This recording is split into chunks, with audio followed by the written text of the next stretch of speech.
तो इसी बीच आपको सीधे ले चलते हैं बीजापुर, जहां पर बंसल न्यूज का बेहद खास कार्यक्रम बदल गया बीजापुर, जिसमें तमाम जो मेहमान हैं वो मौजूद हैं। आप जिला, मुझे लगता है कई बार मन करता है कि जिले भी अगर बोलने लगे तो वो भी धन्यवाद कहें अधिकारियों को कि अनुराग जी, हम आपको हमेशा याद रखेंगे कि आपने जो काम किया हमारे लिए। और कितनी सुंदर बात सर ने कही कि मैं नहीं चाहता था कि मैं एक कायर या पलायनवादी व्यक्ति के तौर पर अपने को देखूं। देखिए, ये होती है एक जागृत अंतरात्मा। जब आप अपना सवाल करते हैं, एक और प्रश्न लेकर फिर मैं जितेंद्र जी से भी एक सवाल करूंगा। अनुराग जी, हमने देखा कि जब तक आप जन भागीदारी करने में कामयाब नहीं होते हैं, तब तक आपकी सफलता कहीं ना कहीं निर्विवाद नहीं होती है। जब लोग आपसे जुड़ते हैं, मैंने सुना कि यहाँ बंद का आह्वान था और बड़े लेवल पर नक्सलियों ने एक नहीं 3-3 बार बंद का आह्वान किया, लेकिन जन भागीदारी से लोगों को साथ लेकर आप करने में कामयाब रहे। ऐसे जन भागीदारी से जुड़े कुछ कार्यक्रमों के बारे में भी हमें बताइए। हेलो, देखिए, हमारी पदस्थापना जब होती है तो हमें जो कार्य करना रहता है वो आम जनता के हितों को ध्यान में रखते हुए उन्हीं को केंद्र बिंदु बनाकर करते हैं। इसके लिए हमने एक नहीं अनेक प्रयास किए हैं।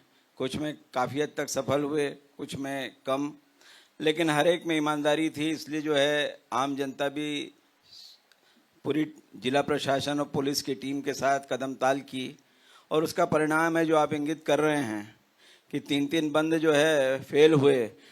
हम मैदानी इलाके से आते हैं, हमारे लिए ये समस्या उतनी बड़ी कभी नहीं लगी जितनी यहाँ बीजापुर में आके लगती है कि बंद का आह्वान तो हर जगह होता है, लेकिन वहाँ पे राजनीतिक कार्यकर्ता या जो बंद बुलाने वाले हैं वो सशरीर आपको दिखते हैं, ज्ञापन देते हैं, नोटिस देते हैं। लेकिन वाह बीजापुर, इतना यहाँ के अर्बन नक्सलियों ने इतना एडवांस सेटअप कर रखा है कि सिर्फ व्हाट्सएप में बंद हो जाता था। 1-2-4 व्हाट्सएप के मैसेज घूमते थे और बोला जाता था कि फलाना दिवस जो है बंद होगा। जो खोलना चाहता था उसको भी आसपास के कुछ लोग डराते थे कि मत खोलिए, कुछ भी हो सकता है। लेकिन ये एक प्रयोजन था, कहीं कोई आदमी नहीं है फिजिकली जो है सशरीर, कहीं कोई व्यक्ति बंद का आह्वान नहीं कर रहा है, बंद के कारणों को नहीं बता रहा है। सिर्फ ये व्हाट्सएप में जो बंद होता था उसको हमने शटअप कर दिया और वो जो है बंद होना बंद हो गया। आम नागरिकों की सहभागिता, आम नागरिकों में जो उनका मन का भाव था, उनका जो अंदर से जो है संघर्ष की आशा थी, उसको हमने एक प्रफुल्लित करने के लिए एक छोटा सा इवेंट दिया। और पूरा बीजापुर जो है 2 अप्रैल, 15 अप्रैल और 28 मई, ये तीनों दिन जो है बीजापुर खुला रहा। और आज भी मैं नक्सलियों को चुनौती देता हूँ कि कोई भी बंद का कॉल करके दिखा ले मेरे रहते हुए तो मैं मान जाऊं। बीजापुर का अब भी कोई बंद नहीं होगा। आज नहीं, मेरे जाने के बाद भी हर की नागरिक जो है इस भाव को लेके चलेंगे तो उन्हें जो है विकास की यात्रा में सहभागिता होगी। उनको जो है उनका लोकतंत्र है, उनको अपना कहने का, बोलने का अधिकार है। उसी के अनुसार सरकारें चुनी जाती हैं और उन्हीं जनमत के आधार पर निर्णय होते हैं। लेकिन ये जो व्हाट्सएप बंद था किसी दूसरे देश से प्रायोजित होते हुए, उनको बंद कर दिया गया है। और एक चीज़ बता दिया जाए कि आगे कोई ऐसा दुस्साहस करेगा तो उसको पुलिस प्रशासन करारा जवाब देगा। वाह साहब, तो आपने बंद को ही बंद करा दिया। तालियों से स्वागत कीजिए। और अब ये देखिए, उन्होंने बहुत स्पष्ट शब्दों में आपसे भी अपेक्षा की है कि अब ये आपकी भी जिम्मेदारी है कि बंद हमेशा के लिए बंद हो जाए, क्योंकि बंद का मतलब है विकास का रुकना, कानून व्यवस्था पर प्रश्न खड़े होना, आपकी तरक्की और विकास के रास्तों का रुकना। बाहर से लोग आएंगे, पर्यटक आएंगे, आपसे रोजगार के रास्ते बढ़ेंगे। ये चीजें आपको भी समझनी होंगी कि जितना दूर दराज से लोग आपके बीजापुर में आएंगे उतना आपका फायदा होगा। जैसे मैं भोपाल से जगदलपुर और जगदलपुर से बीजापुर आया, मैंने यहाँ फल भी खरीदे, मैंने कुछ और भी सामान खरीदा, तो ये पैसा किसकी जेब में गया? बीजापुर के व्यापारी की जेब में गया। इसी तरह जितनी बड़ी संख्या में लोग आएंगे, आपको ये भी समझना होगा, मैं डॉक्टर जितेंद्र यादव का स्वागत करते हुए उनकी तरफ मुड़ता हूं। सर, आपने माइक्रोफोन दिए सर के जी। आपसे जानना चाहूंगा सर कि आपने किन चुनौतियों को देखा यहाँ, खासतौर से नक्सल चुनौती की बात तो मैं करूंगा भी, क्योंकि बाकी मुझे ऐसा पता चला है कि बीजापुर कुछ तस्करी के मामले छोड़ दें तो बाय एंड लार्ज नक्सल और तस्करी छोड़ दें, चूंकि अंतर्राज्यीय सीमा वाला इलाका है तो बहुत शांति प्रिय है, बड़े खूबसूरत लोग हैं अंदर से बाहर से। आपने किन चैलेंजेस का सामना किया और किस रणनीति के साथ आप आगे बढ़े? हेलो, देखिए, जब मैं बीजापुर ज्वाइन किया था, फरवरी में ज्वाइन किया था, 5 फरवरी को आया यहाँ। उस समय हालात ये थे कि जब आप गीदम से यहाँ आते हैं, इस रास्ते में जब आते हैं आप, तो कभी भी रोड पे आपकी मतलब नक्सलियों की उपस्थिति हो सकती थी। ये हमें हमेशा ध्यान में रखना पड़ता था। कोई अगर बंद का आह्वान हो, चाहे किसी प्रकार का भी उनका आह्वान होता था, तो हमें चारों जगह मतलब चारों तरफ हम लोग को मुस्तैद करना पड़ता था अपनी टीम्स को। बीजापुर के आप 5 किलोमीटर में भी चले जाइए किसी दिशा में भी, वहां भी घटनाएं होती थी। बहुत ऐसी स्थिति नहीं थी कि हम 3-4 किलोमीटर भी अंदर ऐसे जा सकें बिना सुरक्षा के। तो वो स्थिति काफी गंभीर थी और लगातार कैंप खुलते जा रहे थे, लगातार जो सिक्योरिटी वैक्यूम्स एरिया वो कम होते जा रहे थे। उसके बाद भी नक्सलियों का प्रभाव काफी ज्यादा था। लेकिन पिछले 6-7 महीनों में हम देखते हैं, जब नए कैंप्स खुले हैं और लगातार जो एंटी नक्सल ऑपरेशंस चल रहे हैं, उसमें हम इस स्थिति में हैं कि नक्सली अब अपने जंगलों तक ही सीमित रह गए हैं, वो बाहर निकल नहीं पा रहे हैं। और जब भी बाहर निकल रहे हैं तो उनको या तो नुकसान उठाना पड़ रहा है, या अरेस्ट हो रहे हैं, या फिर एनकाउंटर के द्वारा उनकी डेथ हो रही है, न्यूट्रलाइज हो रहे हैं। तो इस तरह से उनके मन में एक डर का भाव हो गया है कि जब भी कोई फोर्स का मूवमेंट होता है तो उनको डर लगने लगता है कि कहीं फोर्स मूवमेंट तो नहीं कर रही है, कहीं हमारे ऊपर कुछ हमारे अंदर पकड़ने के लिए तो नहीं आ रही। इस तरह का डर उनके मन में हमेशा से बना हुआ है। तो ये पिछले 6-7 महीनों में काफी चेंजेस आए हैं। बीजापुर वैसे भी चारों तरफ से नक्सलियों से घिरा हुआ है, यहाँ 3 डिविजन्स काम करते हैं, वो चारों तरफ से घिरे हुआ था।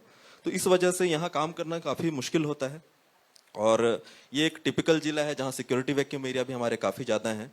तो यहाँ स्थिति को संभालना और एक जो लोगों को सुरक्षा का इन्वायरमेंट प्रोवाइड करना और एक सामान्य जीवन देना, जो हम एक सामान्य मैदानी इलाकों में जो हम सामान्य जीवन सोचते हैं कि बाजार रात तक 9 बजे से 10 बजे तक खुला हो, लोग आसानी से जा सके, तो उस स्थिति में लाना एक हमारे लिए चैलेंज था। तो काफी हद तक हम उसमें सफल हुए हैं और आगे इसी तरह हम प्रयासरत रहेंगे तो उस आगे और भी बढ़ पाएंगे। एक छोटा सवाल और है आपसे कि कोई ऐसा मन को छू लेने वाला अनुभव इस दौरान आपको हुआ हो कि नक्सलियों से भिड़न के दौरान आपकी फोर्स की तरफ से कोई रिएक्शन आया हो? जैसा अनुराग जी ने भी कहा, मैं बहुत टच किया इस बात ने मेरे मन को कि मैं पलायन स्केपिस्ट के तौर पर नहीं जाना चाहता था। आपकी टीम का मोराल आपने कैसे हाई किया, कैसे उनको बताया कि जीना सबसे महत्वपूर्ण है, कि जियो तो अपने जिले, अपने प्रदेश और अपने देश के लिए जियो? कोई ऐसा अनुभव आपको याद आता?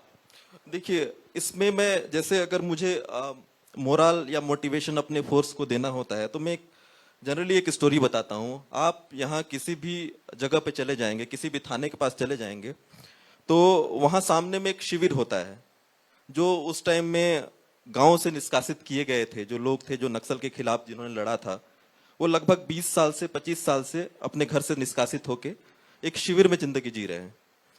तो बासागुड़ा ऐसे गए थे हम, तो एक महिला थी लगभग 55 साल की होगी, तो उनसे हम लोग का इंटरेक्शन हुआ। यहाँ सब गोंडी बोलते हैं, लेकिन उनको हिंदी आता था। तो मैंने उनसे पूछा कि आपको घर की याद नहीं आती है, आपका कितना खेत है वहाँ? तो वो बताएं कि मेरा 25 एकड़ का खेत है पोलमपल्ली गांव में, जो कि बासागुड़ा से लगभग 10-15 किलोमीटर अंदर पड़ता है, नक्सलियों की गिरफ्त में है। तो मैंने पूछा कि भाई आपका 20-25 एकड़ का खेत है, आप यहाँ अकेले क्या काम करते हैं? तो उन्होंने बताया कि कूली का काम करते हैं। तो स्थिति जब मैंने उनसे और जानने का प्रयास किया तो उनके मन में जो दर्द था कि घर वापस न लौटने का, ऐसे हजारों लोग हैं जो गांव से बाहर में हैं, जो नक्सली पीड़ित हैं। कई लोगों को जिंदगी मतलब कि ऐसे ही गंवाना पड़ जाता है कि गांव जंगल में गए हुए हैं और अचानक आईडी ब्लास्ट हुआ और उनकी डेथ हो गई। तो इस तरह कई सारे मामले लगातार आते रहते हैं। और नक्सली ये नहीं देखते कि कौन है, सिक्योरिटी फोर्स है, ग्रामीण है, बच्चा है, 6 साल का 10 साल का बच्चा है या 50 साल का अधेड़ उम्र का कोई है। तो वो जो दर्द होता है उस चीज को अगर हम महसूस करते हैं तो वो मैं महसूस कराने का प्रयास करता हूं कि हम इस स्थिति से जितना जल्दी हम इसको निकाल सकते हैं उतना ही हम हजारों लोगों को, लाखों लोगों को हम अच्छे स्तर तक हम ला पाएंगे। तो वो एक मोटिवेशन मेरे लिए भी है और सभी को मैं मोटिवेट करने का प्रयास करता हूं। तालियों से स्वागत कीजिए, क्योंकि ये लड़ाई सिर्फ फोर्सेस की, पुलिस और जिला प्रशासन की नहीं है, ये लड़ाई आपकी भी है, आपकी ज्यादा है। और वो लोग जो नक्सल प्रभावित क्षेत्रों में रहते हैं उन्हें सामने आना होगा निर्भय होकर। मैं डॉक्टर जितेंद्र यादव जी और उनकी फोर्स के लिए चाहूँगा कि एक टीम आप तालियों से स्वागत कीजिए। इन्होंने ज़बरदस्त काम किया है ज़िला प्रशासन की मुहिम के साथ। अनुराग पांडे जी, मैं आपकी तरफ आता हूँ। मैंने सुना कि एजुकेशन के लिए आपने स्कूल्स आप पहुँच जाते हैं और आप खुद ही, जैसे हम लोग हमारे स्कूल में भी, मैं भी जिस स्कूल में पढ़ा हूँ वहाँ घंटा बजता था तो हमें लगता था आनंद आ गया, क्योंकि वो छुट्टी की ध्वनि अपने साथ लेकर आता था। और यहाँ घंटा बजाने वाले कलेक्टर साहब होते हैं। ये विचार कैसे मन में आया कि आप खुद घंटा या घंटी बजाकर विद्यार्थियों को सूचित करें? और शिक्षा कितना बड़ा एक उपकरण है जो बीजापुर को बहुत तेजी से, इन युवाओं को बहुत तेजी से बदल रहा है। हेलो, इसका कारण यह है कि मेरे स्वर्गीय पिता और माता ने मुझे जो है अच्छे स्कूलिंग में उस समय से डाला। सन 75 से मैं हॉस्टल में पढ़ रहा हूँ। उस समय मैं 10 वर्ष का था और हम लोग, मेरी शिक्षा दीक्षा सैनिक स्कूल रीवा में हुई है। तो उस समय भी जो है परीक्षा जो है पूरे प्रदेश में हुआ करती थी।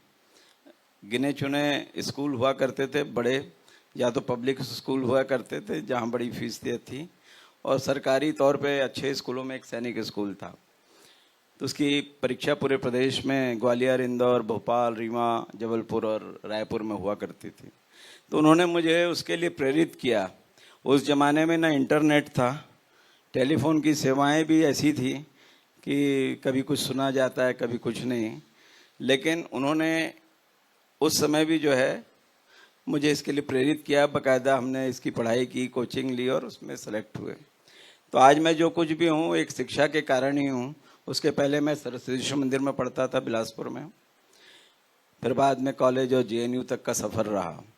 तो मैंने एक देखा है कि शिक्षा जो है परिवर्तन का एक बड़ा माध्यम हमेशा से रहा है। इसीलिए अभी आपने कुछ समय पहले एक बड़े कार्यक्रम माननीय प्रधानमंत्री जी ने किए। उन्होंने नालंदा तक्षशिला का उल्लेख किया और नालंदा का नया परिसर का उद्घाटन किया। ये परिसर एक समय जो है 10-10 हज़ार विद्यार्थी वहाँ पढ़ते थे, लेकिन जो इस देश में आक्रमणकारी आए उन्होंने सबसे पहले उन्हीं शिक्षा के संस्थानों में आग लगाई। उन्हीं शिक्षा जगत में जो विद्यार्थियों में जो चेतना रहती थी उसको कम करने का प्रयास किया। वो 1000 साल पहले वो करके गए हैं और 20-25 साल पहले इस क्षेत्र में नक्सलियों ने भी यही किया है। इन्होंने भी स्कूलों में आग लगाई है, स्कूलों में बच्चों को न पढ़ने दिया जाए। ऐसा जो है 2-2, 3-3 पीढ़ी को पढ़ाई से, शिक्षा से वंचित किया गया है। और ये अक्षम्य पाप उन्होंने जो किया है उसके कारण हमारे बच्चे जो है, बीच की एक पीढ़ी जो है शिक्षा से पूरी तरह वंचित हो गई। कोई उनसे पूछे कि खुद तो बहुत अंग्रेजी जानते हो, लैपटॉप चलाते हो और बड़ा ग्रामर, बड़ा व्याकरण और बिना किसी वर्तनी अशुद्धि के पत्र जारी करते हैं। जब मैं ये बोलना शुरू किया तो उन्होंने, अब जो पत्र जारी करते हैं उसमें बहुत सी गलतियां करते हैं, मतलब बात उनके निशाने पे लगी है। तो इनके तो खुद तो शिक्षा ग्रहण कर लिए, खुद अपने बच्चों को, कुछ लोग कहते हैं विदेशों में पढ़ाते हैं, लेकिन हमारे ज़िले के बच्चों को, पूरे बस्तर के बच्चों को शिक्षा से वंचित किए। वो अपना पढ़ने के बाद खुद जानते कि मेरा बेहतर क्या है, मेरा अच्छा क्या है, मेरा बुरा क्या है। इससे जो है ये भी उनके पास चॉइस नहीं थी, ये भी उनके पास हथियार नहीं दिया गया। बाद में क्या हुआ जो कि हमारे बहुत से बच्चे जो है अच्छी शिक्षा ना होने के कारण और फिर कुछ संस्थागत कमियां भी रही हैं जिसके कारण शिक्षा में बहुत व्यवधान रहा है। मैंने ये चीज़ को महसूस किया कि ये जिला जो है आज की आबादी लगभग 3 लाख है और इसमें करीब करीब 30 से 35 हज़ार बच्चे केवल हॉस्टलों में रहते हैं। किसी भी जिले में इतना बड़ा प्रतिशत बच्चों का हॉस्टल में नहीं रहता। हम मैदानी क्षेत्र में देखते हैं कि स्कूल खुलता बंद होता है तो बहुत से बच्चियां जो है साइकिलों में वापस स्कूल से घर जाते हैं या जब खुलता है तो घर से वापस आते हैं। ये शायद दृश्य आपको बीजापुर जिले में कम देखने को मिलेगा। कारण इसका ये है कि अधिकांश बच्चे छात्रावास में ही रह के अध्ययन करते हैं। एक तो कारण यह है कि उनके स्कूल जो जला दिए गए हैं, दूसरा कारण यह भी है कि उनके घर की आर्थिक दशा इतनी सुदृढ़ नहीं है, इतनी मजबूत नहीं है कि उनको जो है अच्छा भोजन और कपड़े घर में मिले। मैंने जब देखा कि यहाँ पे जो है इतनी बड़ी संख्या है और ये जो नक्सली या कोई और विचारधारा पैदा हो रही है वो कहाँ से पैदा हो रही है, वो उसका जो फीडबैक है, जो उसका जो है सपोर्टिंग कैडर है, जो इन्हीं सब क्षेत्रों से तैयार होता है और उनको समाज ने अगर कहीं सही दिशा दी तो वो जो है सकारात्मक कार्य करेंगे। इसलिए मैंने पूरा प्रयास ये किया कि हम इनको अच्छा शिक्षा दें, छात्रावास का स्तर बढ़ाएं, भोजन का स्तर बढ़ाएं, जो स्तर अभी है और उसको मानक स्तर तक लाया जाए। इसके लिए हमने शुरू किया स्कूल वनडे वराटू पंडुम। इसके लिए पूरे जिले की टीम, हमारे सीओ श्री हेमंत नंदनवार और बाकी शिक्षा विभाग के हमारे तीनों वर्टिकल जो हैं डीओ साहब और हमारे डीएमसी और हमारे जो है एसी, सभी ने मिलकर एक अच्छा प्रयास किया। और जिले में जितनी टीम थी कि इसको हम लोग कैसे करें, तो हमारे पास कुछ विचार मंथन के बाद ये आया कि हम इसको एक अभियान, एक मिशन के रूप में करेंगे, जिसे स्कूल वनडे वराटू पंडुम फिर चलें स्कूल का नाम दिया। हम इसमें जो है उनको ढूंढें जो बच्चे विद्यालय जाके छोड़ चुके हैं किसी भी कारण से। ऐसे 18 कारण हमारे ध्यान में आए हैं जिसके कारण बच्चों ने शिक्षा छोड़ी। इसके छोड़ जो नए नौ प्रवेशी बच्चे हैं जो आंगनबाड़ी के बाद कक्षा पहली में आए, उन्हें हम जो है कैच देम यंग, तो हम उनको जो है शुरू से पकड़ें कि भाई आपको और उनके माता पिता को ये बताएं कि अच्छी शिक्षा देना आपका कर्तव्य है। इसी के तारतम्य में पूरे जिले की टीम ने गांव-गांव जो है सर्वे किया। इसमें सभी लोगों को हमने इन्वॉल्व किया, न केवल शासकीय कर्मचारी थे बल्कि हमने गांव के सरपंच, पंच, आंगनबाड़ी और एनजीओज, ऐसे बहुत से लोगों को इन्वॉल्व करके जो है एक सूची बनाई। और इसकी पहली मीटिंग हमने जो बड़ी मीटिंग की थी वो की थी 24 मई। उसके बाद जो है ये अभियान तेजी से चलता रहा, जिसकी परिणति शाला प्रवेश उत्सव से लेकर अभी 16 जुलाई को जिला स्तर शाला प्रवेश के रूप में हुई और बड़ी संख्या में लोग आए। लेकिन इसके साथ साथ एक और भी विषय था कि जो स्कूल जो है लोगों ने जलाए थे, समाज विरोधियों ने, वहाँ पे कैसे शिक्षा का प्रचार प्रसार करें। तो हमने ये तय किया कि इन स्कूलों को फिर से खोला जाए। कुछ स्कूल तो वाकई में चलते थे जिन्हें जो है डाइस कोड वगैरह सब आवंटित था, वहाँ हमने फिर से स्कूल खोला। और कुछ ऐसी जगह थी जहाँ पे कोई कोड नहीं था, वो नई जगहों में प्रयास किया गया। शायद शुरू का प्रयास में आपको लगे कि बहुत ही छोटा सा आपने झोपड़ी नुमा स्कूल बना दिया है, लेकिन वो यहाँ की वस्तु स्थिति है। पहले हम ऐसे चालू करेंगे, फिर उसके बाद शेड बनेगा जिसको बाद में हम किचन शेड के रूप में लेंगे, फिर पक्का स्कूल बिल्डिंग बनेगी। ये क्षण क्षण प्रगति होगी। शुरू में हम अगर कहीं इंतजार करते कि पक्का बिल्डिंग बनेगा तो शायद वो बन भी नहीं पाता और कुछ लोग बनने भी नहीं देते। और अब हम ये चाहेंगे कि ये नई पीढ़ी और परिवार जो है उनको वो स्कूल जाने के अभ्यस्त हो जाएं। इसीलिए जो आपने बार बार जिक्र किया है घंटी का। घंटी जो है उस सन्नाटे को चीरती हुई ये बता रही है कि अब यहाँ शिक्षा का उजियारा आ गया है, यहाँ रोज बच्चे पढ़ने आएंगे, रोज शिक्षा ग्रहण करेंगे और ऐसा कोई व्यक्ति नहीं होगा जो इससे वंचित होगा। तो इसलिए हमने ये तरीके से कार्यक्रम किया। इसके साथ साथ एक अंतिम बात ये है कि हर जगह ये बोला जाता है कि हर स्कूल में एक टीचर हो, लेकिन हम उस कॉन्सेप्ट से दूर आगे और बढ़ रहे हैं। हर स्कूल में न्यूनतम 2 टीचर हो, इसका प्रयास किया जा रहा है, क्योंकि आजकल जो है केवल शिक्षा देना ही शिक्षक का कार्य नहीं रहता। ये फॉर्म भरो, वो फॉर्म भरो, कलेक्टर आने वाले हैं, कलेक्टर जाने वाले हैं, फिर भोजन है, मिड डे मील्स है, ये सब की व्यवस्थाएं करना एक बहुत बड़ा काम है, जिसमें एक व्यक्ति अगर करता है तो जाहिर तौर पे वो शिक्षा के साथ ही कंप्रोमाइज करेगा, उसी के साथ समझौता करेगा और हमारे नन्हे मुन्नों को उचित शिक्षा नहीं मिलेगी। तो हमने ये प्रयास किया है कि एक स्कूल में न्यूनतम 2 टीचर हों, जिसमें एक टीचर हम अपनी तरफ से भी अरेंज कर रहे हैं लोकल स्तर पे, जो वहाँ पे की व्यवस्थाओं को देखे। और अभी तो हम शुरुआत कर रहे हैं, देखिए आगे क्या क्या होते जाता है। धन्यवाद। बहुत शुभकामनाएं आपको सर। और महत्वपूर्ण बात यह है कि स्कूल क्यों जलाए जाते हैं, स्कूलों से क्या बैर है? स्कूल तो शिक्षा के मंदिर हैं, तो मंदिरों को क्यों जलाना? अगर आप विकास की बात करते हैं कि विकास करना है, वो चाहे नक्सली क्यों ना हो, तो स्कूल क्यों जलाए जा रहे हैं? और फिर लड़ाई लड़नी है तो क्या लड़ाई बंदूक से ही लड़ी जाती है? महात्मा गांधी को तो जरूरत नहीं पड़ी थी बंदूक की, उन्होंने तो बिल्कुल सहारा नहीं लिया बंदूक का। तो क्या हर लड़ाई बंदूक से लड़ी जाए तभी हम नतीजे तक पहुंचेंगे? आप सब समझते होंगे कि इसके अपने उद्देश्य होते हैं और हिंसा से कभी सफलता नहीं मिल सकती है। ये बात समझनी होगी आपको भी, क्योंकि कई बार कई तरह के प्रश्न आपके मन में भी आते होंगे। हिंसा से कभी कोई रास्ता समाधान का नहीं निकलता। डॉक्टर साहब जितेंद्र जी, मैं आपकी तरफ आ रहा हूं। नई सरकार आई है तो चुनौतियां हमने देखा कि नक्सल को लेकर, मैं अनुराग जी को भी देख रहा हूं कि और काम तेज हुआ है और ज़्यादा सपोर्ट सिस्टम रायपुर से और दिल्ली से मिला है। आप किस तरह देखते हैं नई सरकार के बाद इन चुनौतियों से निपटने की दिशा में? और जो आपके कैंप्स हैं, ये कैंप्स जब होते हैं तो मैंने सुना है कि उसके आसपास 5 किलोमीटर की पेरीफेरी में एक विकास का अलग ही ब्लूप्रिंट तैयार हो जाता है। तो दोनों प्रश्नों के उत्तर जरा आप। देखिए, अभी जो नई सरकार आई है और पहले भी जो सरकारें आई थी, तो लगातार जो कैंप हैं, एस्टेब्लिशमेंट तो चल रहा था, लेकिन जो एंटी नक्सल ऑपरेशंस हैं, जिसमें या तो न्यूट्रलाइजेशन की बात हो या सरेंडर की बात हो या गिरफ्तारी की बात हो, लगातार बढ़ रहे हैं। तो उसकी वजह से जो नक्सलियों में एक खौफ का जो माहौल है वो देखने को मिल रहा है। लगातार उनके संगठन के लोग आत्मसमर्पण की ओर बढ़ रहे हैं।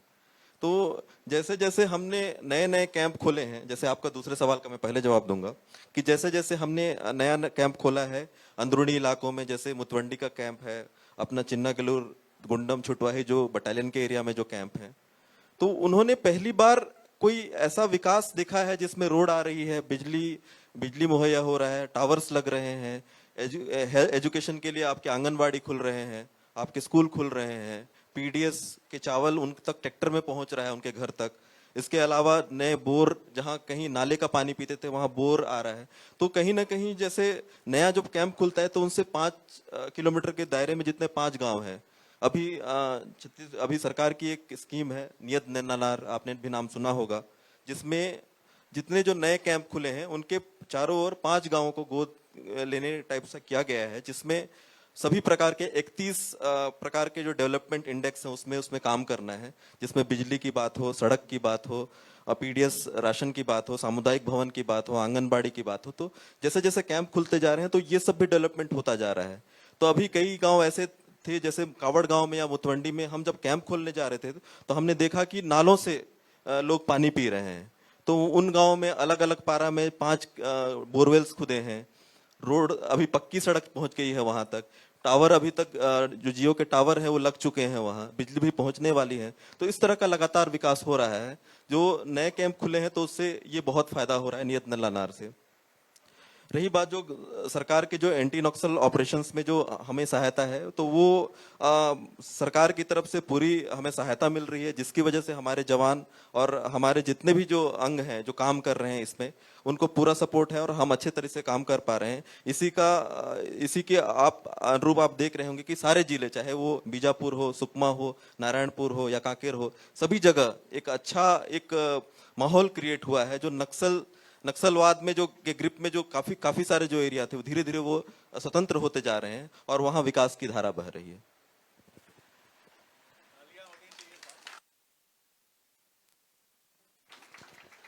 बहुत सुंदर बात कही डॉक्टर साहब ने कि नियत नेल्लनार यानी आपका खूबसूरत गांव और विकास की वहाँ तमाम चीज़ें, और ये चीज़ सबसे महत्वपूर्ण बात ये लगी मुझे कि ज़िला प्रशासन और पुलिस प्रशासन यहाँ पेयजल की समस्या भी हल कर रहा है, यहाँ रोज़गार से जुड़े मसले भी हल कर रहा है। ये समन्वय जो ज़िला प्रशासन का है, ज़िला प्रशासन और ज़िला पुलिस दोनों मिलकर जिस तरह से इसकी पूर्ति कर रहे हैं, मैं टीम से रिक्वेस्ट करूंगा, बहुत सुंदर बात पांडे जी ने कही है कि ये घंटी या घंटा वो जो बजाते हैं, ये बदलती हुई बीजापुर की तस्वीर का भी प्रतीक है। तो एक बार घंटा बजते हुए भी जरा हम वो विजुअल हम देखें कि घंटा बज रहा है और ये घंटा विकास की एक नई कहानी, बीजापुर की बदलती हुई तस्वीर दोनों की तरफ इशारा कर रहा है।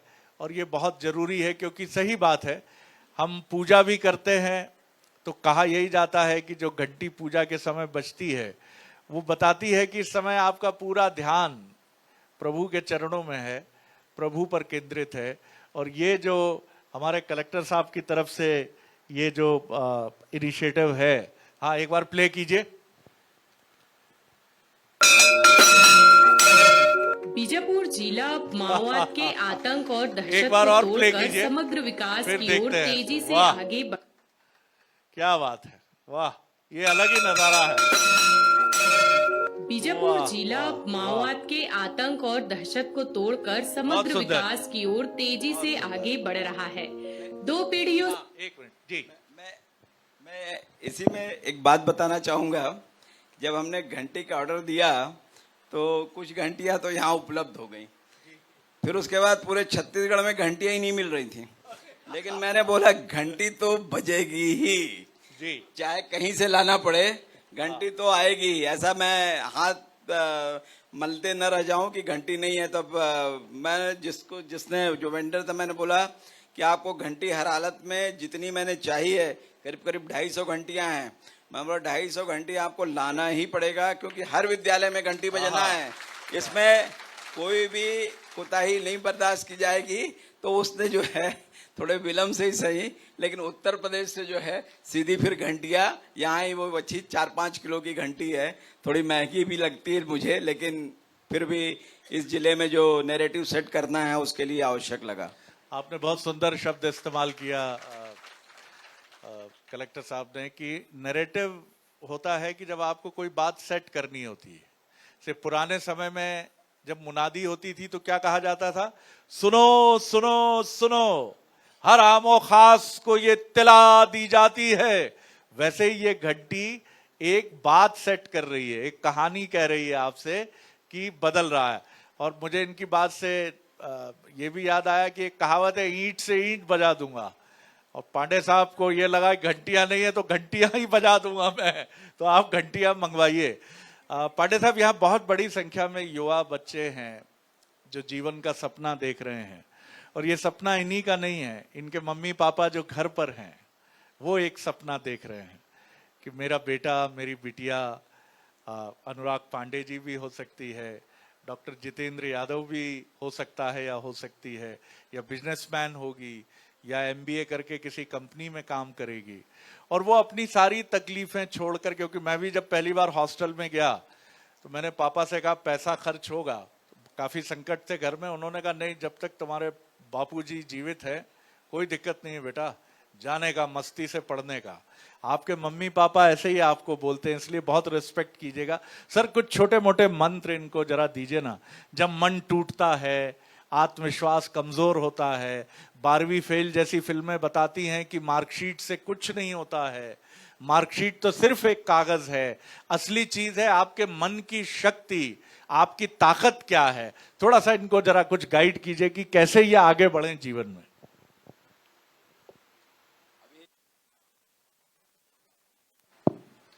अभी इतना बड़ा अनुभव नहीं है कि सबको गाइड कर सकूं, लेकिन जो मैंने सीखा है दूसरों से, जो मैंने देखा है, उसी को यहाँ लागू करने का प्रयास किया है। इस जिले में उद्योग नहीं है।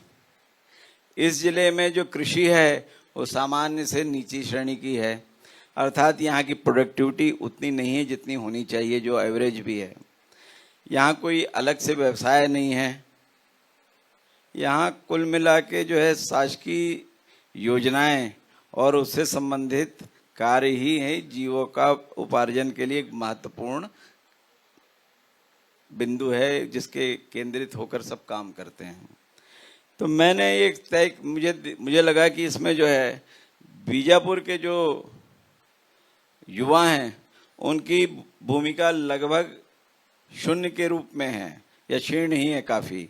तो हमने 2 बैच तैयार किए हैं कि जो है यहाँ के स्थानीय युवाओं को कैसे उद्यमी बनाना।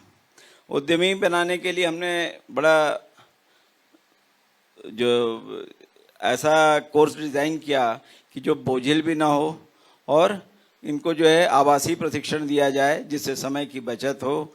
हमारे आरसीटी के भी जो मिस्टर राव हैं, स्टेट बैंक की संस्था है, उन्होंने सहर्ष इनको रखना स्वीकार किया और 10-10 दिन का हमने इनको कोर्स की ट्रेनिंग दी और हैदराबाद में भी इनको ले जाके भारत सरकार के एक संस्थान में इनको अलग से 4 दिन का प्रशिक्षण दिया।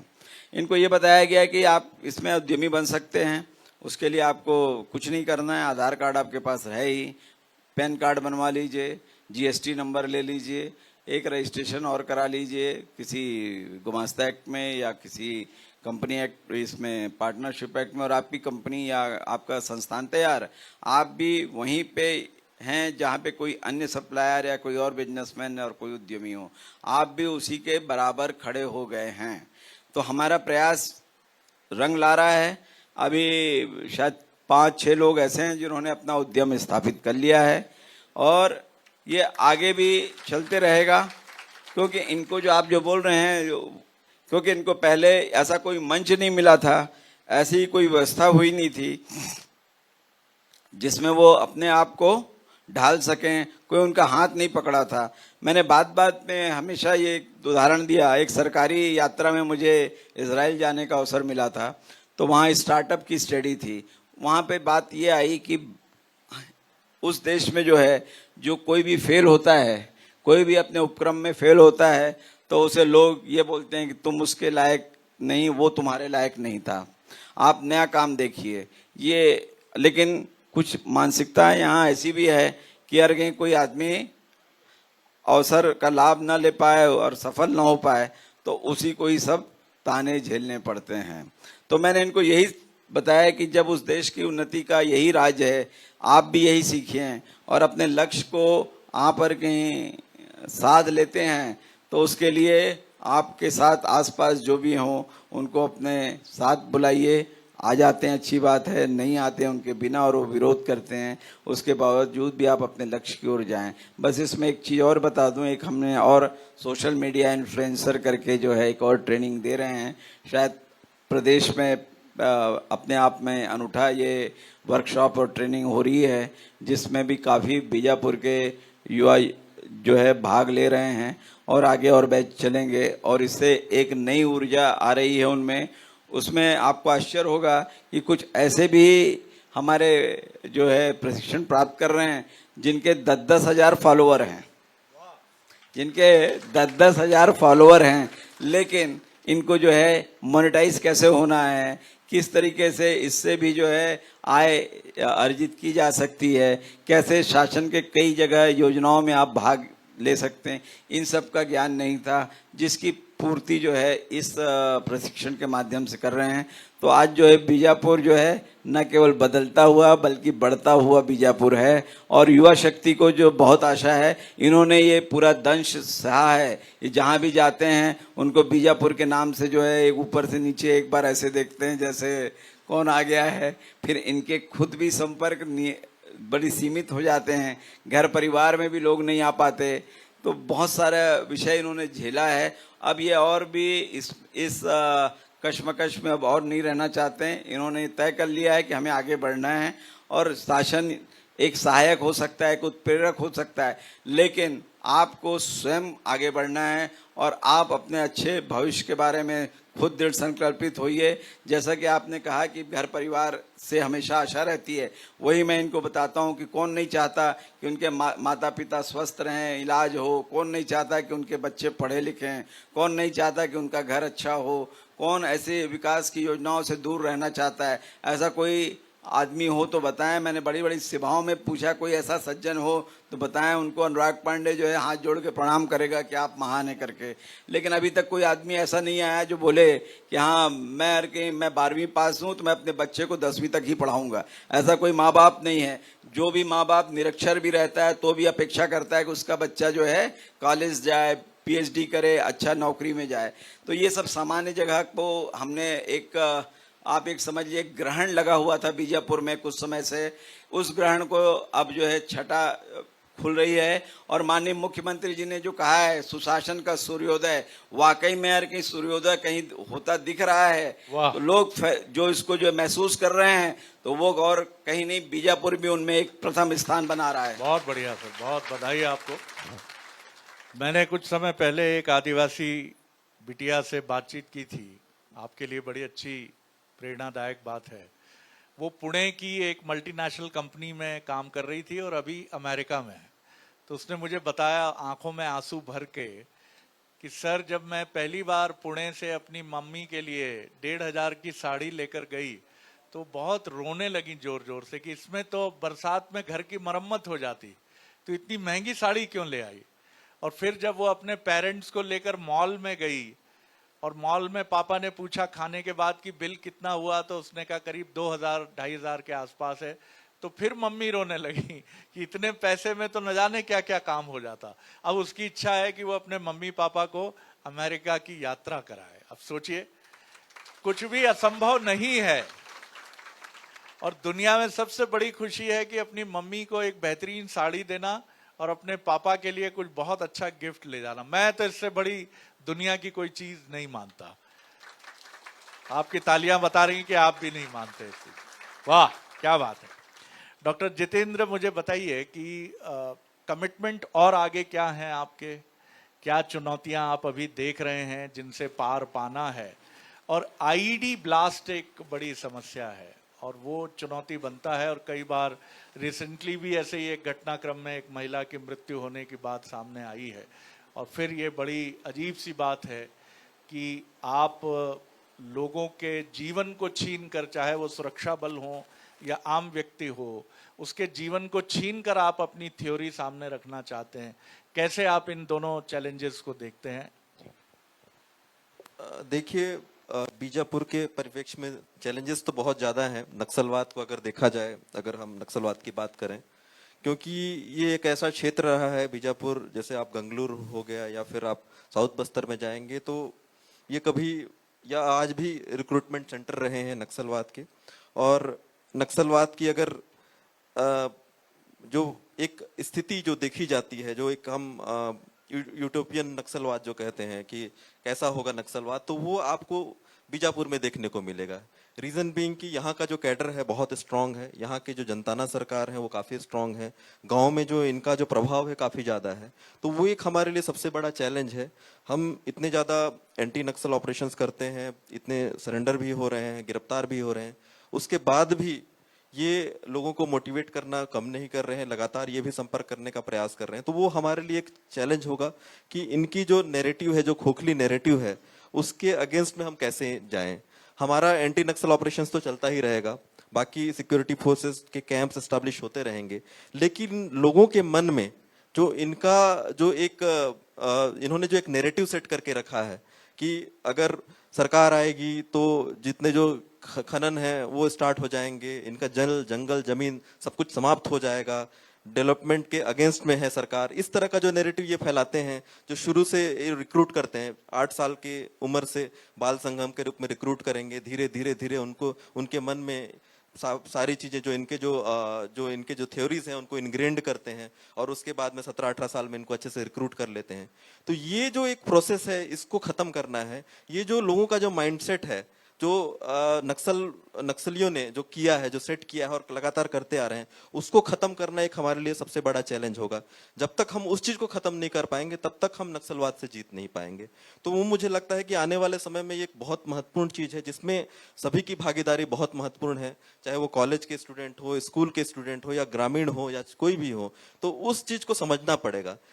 धीरे धीरे जैसे इंटरनेट का पेनिट्रेशन होता जा रहा है, टीवी का पेनिट्रेशन होता जा रहा है, नेटवर्क्स आते जा रहे हैं, उसके बाद में जो बाहरी दुनिया लोग देखना शुरू कर रहे हैं, लेकिन उसके बाद भी हम कई जगह ऐसा देखते हैं कि उस माध्यम को भी उनके द्वारा गलत प्रोपेगेंडा के लिए यूज किया जाता है, नक्सलियों के द्वारा।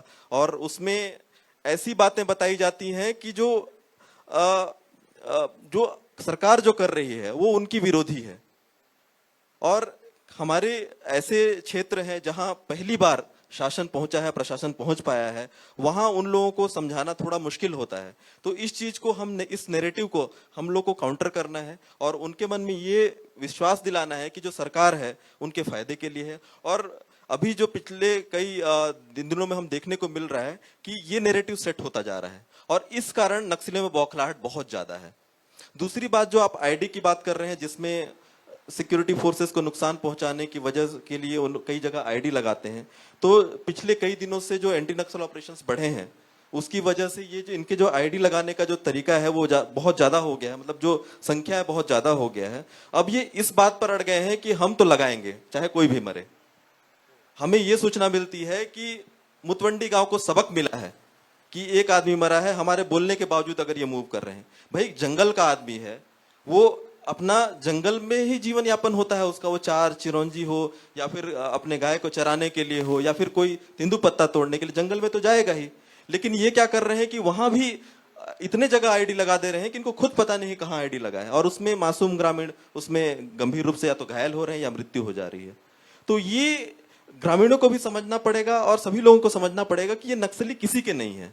उनको अपना एक वर्चस्व कायम करना है, वो चाहे किसी की मौत से हो, चाहे वो सिक्योरिटी फोर्स की मौत हो या ग्रामीण की मौत हो, उनको अपना वर्चस्व कायम करना है, उनको उगाही करना है, उनको एक जो लेवी का सिस्टम हो उनके तक पहुंचता रहे।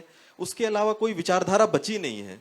जो ये जिस विचारधारा की बात करते हैं कि भाई अगर सरकार आएगी तो कॉर्पोरेटीकरण आएगा, कि नए अपने उद्यमी आएंगे और वो अपने जंगल और जमीन को खींच ले जाएंगे, तो ऐसा कोई बात नहीं है जो उनकी आज सार्थक साबित हो रही है। और ये नैरेटिव आज जनता समझ भी रही है और इस वजह से वो काफी बौखलाहट में है और इस तरह की घटनाएं ये लोग कर रहे हैं। आपके प्रयासों की हम सभी सराहना करते हैं और ठीक बात है कि ये किस तरह की बौखलाहट है कि किसी की भी मृत्यु हो हम तो आईडी ब्लास्ट जंगल में सेट करेंगे, ये समझने वाली बात है। और यहाँ जितने भी लोग हैं वो भी समझें इस बात को। सर, आम एक ऐसा फल है जो बहुत ख़ास है और मैंने सुना है कि आपके रीजन में आम बड़ा अच्छा है। आज सुबह मैंने भी सेवन किया तो बड़ा आनंद आया कि आम वाकई अलग तरह का था और आम बहुत ख़ास है, आप सभी सहमत होंगे। और 5 किलो का एक हाथी झूल आम भी है यहाँ का, अगर मिला तो मैं ज़रूर ले जाऊँगा। और दूसरी चीज़ इंद्रावती महाआरती, इंद्रावती हम सबकी आस्था का भी केंद्र हैं, जीवनदायिनी इंद्रावती। तो ये आम महोत्सव और इंद्रावती महाआरती, ये इनोवेटिव प्रयोग हैं दोनों। कैसे सोचा आपने, कैसे आगे बढ़े? देखिए, ये दोनों कोई इनोवेटिव आइडिया नहीं है, सब यहीं के लोकल ही हैं, स्थानीय ही व्यवस्था के तहत थे। मैं कई बार रायपुर में जो है प्रदेश स्तरीय आम महोत्सव हुआ करता था पिछले वर्ष, इस वर्ष तो यहाँ था इसलिए जा नहीं पाया। हर वर्ष जाता था, वहाँ एक हाथी झूल आम बस्तर करके लिखा रहता था, बहुत सी आम की वैरायटी रहती थी। तो एक इच्छा हुई कि यहाँ भी जो है हम आम महोत्सव प्रारंभ करें, जो यहाँ के जो आम जो है जितनी वैरायटी बताई जाती वो भी लोग देख सकें। बड़ा सुखद आश्चर्य हुआ कि करीब 55 स्थानीय वैरायटी हैं और काफ़ी अच्छी। इसके छोड़ जो आप जो हाथी झूल आम बोल रहे हैं वो बस्तर के टैग से ज़रूर है, लेकिन वो है बीजापुर का। तो हमने अभी ये भी प्रयास किया है कि उसका जीआई टैग मिले और नाम उसका हो जाए हाथी झूल बस्तर बीजापुर। हम बस्तर से दूर नहीं होंगे, बस्तर के ही भाग हैं, लेकिन बीजापुर की एक वैरायटी है तो बीजापुर का भी नाम हो, इसलिए हम उसका जीआई टैग जो है, जीआई टैग जिन लोग नहीं जानते उनके लिए कि उसका उपयोग कोई दूसरा व्यक्ति नहीं कर सकता उस प्रोडक्ट के लिए, उस फल के लिए।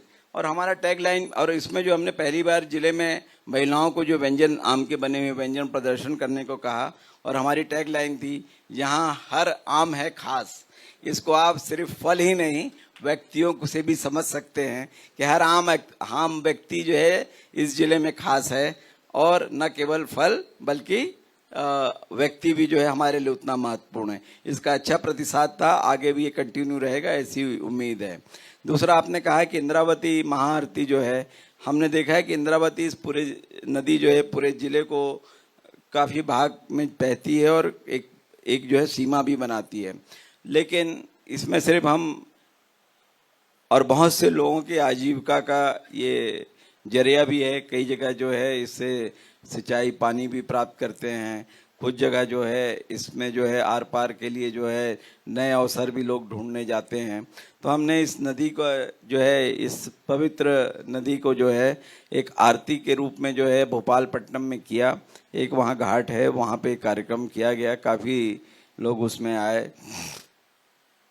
और उसमें जो भाग लिए, और उनको ऐसा लगा कि ये सांस्कृतिक विरासत जो है हमारे को, ये हमारी इसको हमको आगे ले जाना चाहिए। लेकिन हमने सिर्फ इंद्रावती आरती ही नहीं की है, यहाँ की जो आदिवासी परंपराएं हैं, आदिवासी देव देवता हैं, गुड़ी है, इन सब के जो भी मेले हैं, जो भी इनके कार्यक्रम हुए थे, उन सब में भी जिला प्रशासन, मैं स्वयं भी जो है पूरी भागीदारी रहती थी। हमने हर देव स्थान में जो है जाके जो नमन किया है और बेहतरी के लिए कुछ न कुछ छोटा छोटा काम भी किया है। इसके छोड़ कुछ और भी परंपराएं थी, जैसे एक परंपरा है इस बीजापुर नगर में, नगर देव हमारे चिकटराज देव हैं, उनकी एक परंपरा है कि वो जो है खजाना देखने जाते हैं पूरे रजवाड़े के समय से। एक यहाँ जब पुराने अंग्रेज व्यवस्था और रजवाड़ों के समय जो है एक तहसील कार्यालय बीजापुर हुआ करता था, वहाँ 3 पुराने तिजोरियाँ रखी हुई हैं, लेकिन उसमें कुछ है नहीं, लेकिन वो खाली रहते थे, तो वही देखने आते थे। तो हमारे लोगों ने ये सब तय किया कि भाई ऐसे खाली देखने नहीं आएंगे, इसको भी जो है थोड़ा डेकोरेट किया जाए, और कोई भी तिजोरी पर्स जो है खाली रखना अच्छी बात नहीं है। जितनी हमारी महिलाएं यहाँ बैठी हैं वो इस चीज़ को हमेशा ध्यान रखते हैं कि उनका पर्स कभी खाली ना हो, हमेशा वो अन्नपूर्णा बनी रहें, उनका जो है लक्ष्मी संपन्न रखे।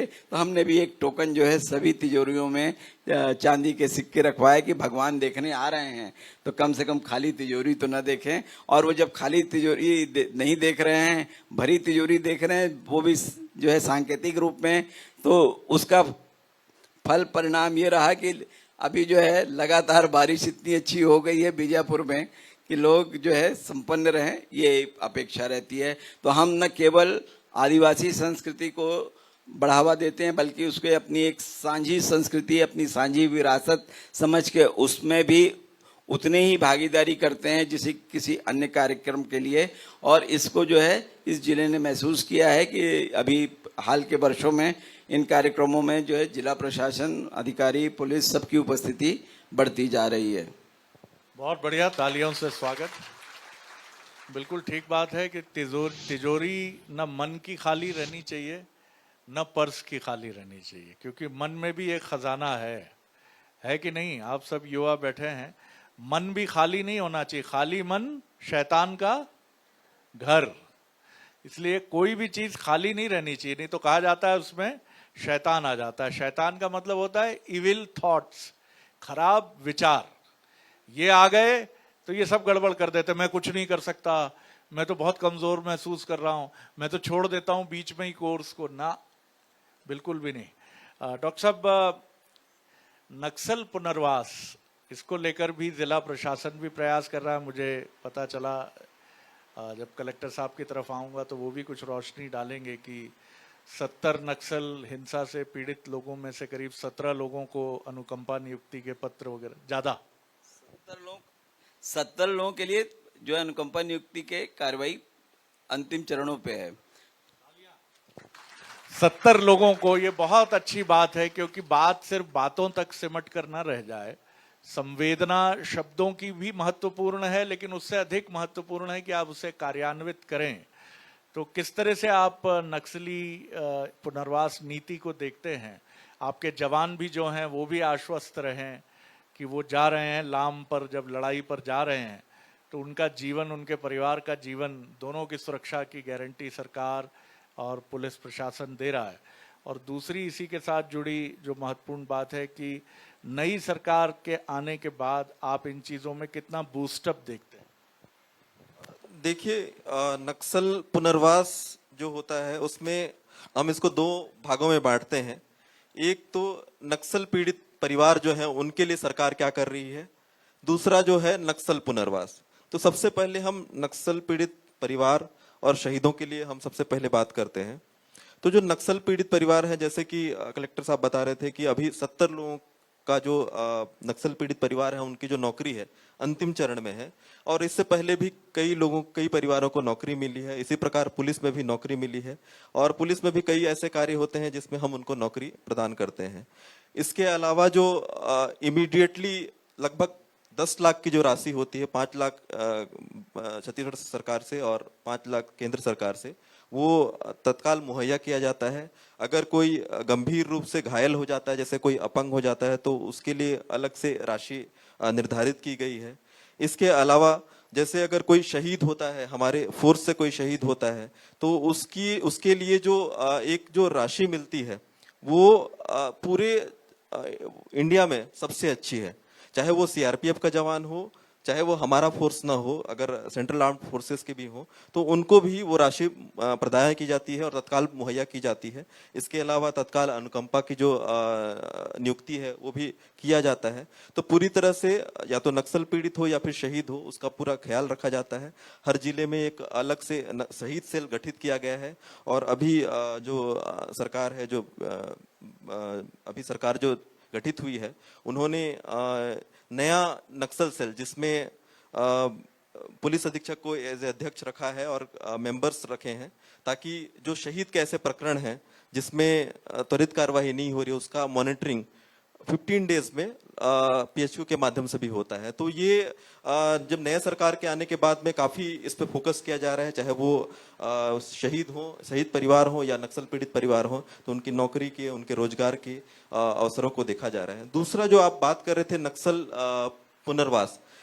पुनर्वास से जो हमारा आशय है, वो जो नक्सली जो विचारधारा से जो जुड़े हुए लोग हैं, अगर वो मुख्य धारा से अगर जुड़ना चाहते हैं तो उनके लिए क्या संभावनाएं हैं, तो इसमें भी लगातार काम चल रहा है। इसमें अगर कोई नक्सली सरेंडर करता है तो तत्काल उसे 25,000 की राशि मिलती है शुरू में। उसके बाद में जो पद होता है उसके हिसाब से उसकी राशि तय की गई है। जैसे एरिया कमेटी मेंबर का जो होता है पद, उसमें 5 लाख की, डीवीसी के लिए 8 लाख का, ऐसा अलग अलग रैंक के हिसाब से इनका जो पद होता है उसके हिसाब से राशि मुहैया की जाती है। वो स्टेट लेवल की कमेटी बैठती है, जो 1 साल के बाद में इनका जो बिहेवियर देखा जाता है, उसके बाद इनको वो राशि मुहैया की जाती है। इसके अलावा सरकार की जो जितनी योजनाएं हैं, चाहे वो पीडीएस का हो, राशन कार्ड हो, चाहे वो हेल्थ से संबंधित हो, आयुष्मान कार्ड की बात हो, तो जितने भी जो योजनाएं हैं उनको तत्काल उनके आधार कार्ड बनाकर तत्काल उन सुविधाओं को भी मुहैया कराया जाता है। तो इन सब भी जो मामले हैं, इसमें भी एक गति आई है। तो इस वजह से ही काफी सरेंडर्स हुए हैं। जैसे हमारे जिले की अगर बात करें तो लगभग 142 लोग अभी तक सरेंडर कर चुके हैं, और कई लोग हमसे संपर्क कर रहे हैं कि सर हम एक हफ्ता बाद में या 10 दिन के बाद में हम सरेंडर करना चाहते हैं। सबसे बड़ा उनका डर ये होता है कि जब सरेंडर करने के लिए आ रहे हैं तो उस दौरान नक्सली उन्हें पकड़ न लें और दोबारा संगठन में शामिल कर दें या जन अदालत लगाकर उनकी हत्या न कर दें, तो वो उस डर के लिए वो नहीं आ पाते हैं। ऐसे कई लोग नक्सल संगठन से जुड़े हुए हैं जो वापस आना चाहते हैं। उनसे इस मंच के माध्यम से मेरी भी अपील है कि हमसे डायरेक्टली संपर्क करके आ सकते हैं। उनको जो पुनर्वास नीति के तहत जितनी भी सुविधाएं हैं उनको मुहैया करने का प्रयास किया जाएगा और मुख्य धारा में इसमें जोड़ने का प्रयास किया जाएगा। और जो करंट गवर्नमेंट है वो इस दिशा में काफी पहल भी कर रही है और जैसा कि काफी डिस्कशंस भी हो चुका है, इवन हमारे जो गृह मंत्री जी हैं उन्होंने काफी डिलिब्रेशन और डिस्कशन किया है कि इस पुनर्वास नीति को कैसे बेहतर किया जाए। हमसे भी सुझाव कई बार ले चुके हैं। तो इस तरह से हमारी यही अपील है कि जो लोग मुख्य धारा से जो भटक गए हैं वो वापस मुख्य धारा में आए और विकास में अपना योगदान दें। तालियों से स्वागत कीजिए। बिल्कुल सही बात है और मुझे बहुत अच्छा लगा कि पुनर्वास और कंपनसेशन के लिए जो कमेटी है उसमें पुलिस अधीक्षक भी उसके मेंबर हैं और 15 दिन के भीतर सरकार की मंशा है कि ये मसला सॉर्ट आउट हो, सुलझे। अनुराग जी, नियत नेल्लानार आपका सुंदर गांव, ये एक बड़ा एम्बिशियस प्रोजेक्ट है नक्सल प्रभावित इलाकों के लिए और काफी अच्छे नतीजों के दावे भी हैं। थोड़ा सा इस पे रोशनी डालिए। हेलो, इस विषय पे रोशनी डालने के पूर्व जो है मैं पुनर्वास नीति के बारे में कुछ छोटी जानकारी और रख दूं। पुनर्वास नीति में अभी हमने जिले में जो है बहुत लंबे समय से जो है लोगों को नौकरियां नहीं दे पा रहे थे। कारणों पे विश्लेषण करने का काम जो है बाकियों पे छोड़ रहा हूं। हमने जो है अभी जिसमें एसपी साहब भी हैं, जिले के और जिलाधिकारी हैं, सबने मिलकर जो है विशेष तौर पे ट्रैवल डिपार्टमेंट इसका नोडल डिपार्टमेंट है, हमने अभी निरंतर जो बैठकें करके पहले चरण में 50 व्यक्तियों को जो है नौकरी के लिए चिन्हित कर लिया है। उनका आदेश भी लगभग तैयार है।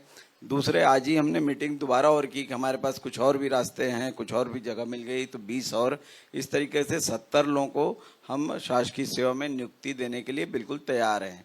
कुछ समय में और भी इसमें संख्या बढ़ जाएगी, कुछ और विभागों से और इसकी जानकारी आ जाएगी। तो ये हम लोग तैयार बैठे हुए हैं इसमें। और भी इसमें एक नाम ऐसा था जिसकी परिजनों की हत्या जो है 4 महीने पहले हुई थी और दूसरा नाम बताते हुए मुझे अच्छा नहीं लग रहा है, लेकिन वो 24 साल पुराना है।